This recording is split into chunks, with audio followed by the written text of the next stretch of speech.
Hi friends, welcome to cinema சம்பவம். இன்றைக்கி நம்ம பார்க்கக்கூடிய படம் வந்து ரைஃபிள் கிளப். ஆசிக் அபு அவர்கள் டைரக்ஷனில் திலீஷ் போத்தன், அனுராக் கேசாப், விஜயராகவன் மற்றும் பல நடித்து வெளியாக இருக்கக்கூடிய ஒரு மலையாள திரைப்படம்.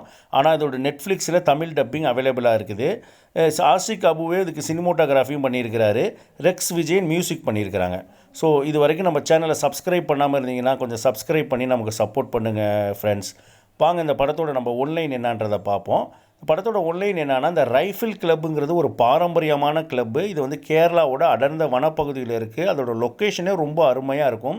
தலைமுறையாக இதில் வந்து ஷூட்டிங் வந்து சொல்லித்தரதை அவங்க வந்து ஒரு ஹாபியாக வச்சுக்கிட்டு இருக்கிறாங்க. அதில் உள்ள ஃபேமிலி மெம்பர்ஸ் எல்லாருமே வந்து ஒரு நல்லா என்ஜாய் பண்ணக்கூடிய கேரக்டராக இருக்கிறாங்க. அவங்க ரொம்ப ஹாப்பியான தன்னோட லைஃப்பை லீட் பண்ணிக்கிட்டு இருக்கிறாங்க. அவங்களுக்கு தெரியாத ஷூட்டிங் டெக்னிக்ஸே இல்லாத அளவுக்கு அவங்க வாழ்ந்துக்கிட்டு இருக்கிறாங்க. ஸோ இதில் அனுராக் கேசாப்போட பசங்க 2 பேர் இருக்கிறானுங்க. ரொம்ப வந்து அவனுக்கு வந்துருக்கு பண்ணாத அட்டகாசமே கிடையாதுன்னு சொல்லலாம். அந்தளவுக்கு அட்டகாசம் பண்ணுறாங்க. தன்னோட கிளப்பில் உள்ள ஒரு டான்ஸரையே வந்து பையன் வம்புல தர்றான்.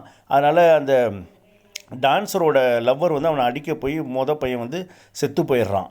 ஸோ செத்து போனவொடனே இந்த காதல் ஜோடி 2 போய் ரைஃபிள் கிளப்பில் தஞ்சம் அடைஞ்சிட்றாங்க. அவங்க உயிருக்கு ஆபத்து இருக்குதுன்னு சொல்லிட்டு. ஸோ அவங்கள தேடிட்டு வந்து அனுராக் வராரு.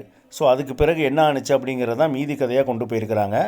படம் வந்து ரொம்ப அட்டகாசமாக இருக்கும். எடுத்தோடனே ஃபஸ்ட்டு ஒரு ஸ்லோ பர்னாக ஆரம்பிக்கும். அப்புறம் போக பார்த்திங்கன்னா படம் நமக்கு வந்து ரொம்ப இன்ட்ரெஸ்டிங்காக கொண்டு போயிருப்பாங்க. அதே போல் இதில் வர சினிமோட்டோகிராஃபியாக இருக்கட்டும், அந்த கேரளா லொக்கேஷனாக இருக்கட்டும், அந்த அடர்ந்த காட்டுப்பகுதியில் காமிச்சதாக இருக்கட்டும், எல்லாமே நமக்கு சூப்பராக இருக்கும். அதே போல் திலீஷ் போத்தனோட நடிப்பு வந்து அட்டகாசமாக இருக்குங்க. அவர் பண்ணக்கூடிய பிளாக் காமெடிஸ்லாம் ரொம்ப ரசிக்கும்படியாக இருக்கும். அதே மாதிரி விஜயராகவன் வந்து ரொம்ப சைலண்ட்டாக இருப்பார். அவர் வந்து ரொம்ப சீனியர் ஆர்டிஸ்ட்டு. ஏன்னா மனுஷன் சைலண்ட்டாகவே இருக்கிறாருன்னு பார்த்தா அவரோடக்குள்ளே ஒரு அருமையான கேரக்டரை வந்து ரைட்டிங் பண்ணியிருப்பாங்க.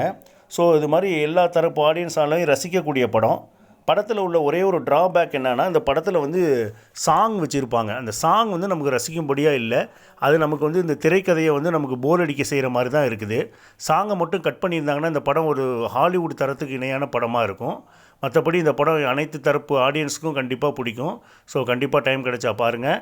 மீண்டும் ஒரு வீடியோவில் சந்திக்கிறேன். நன்றி, வணக்கம்.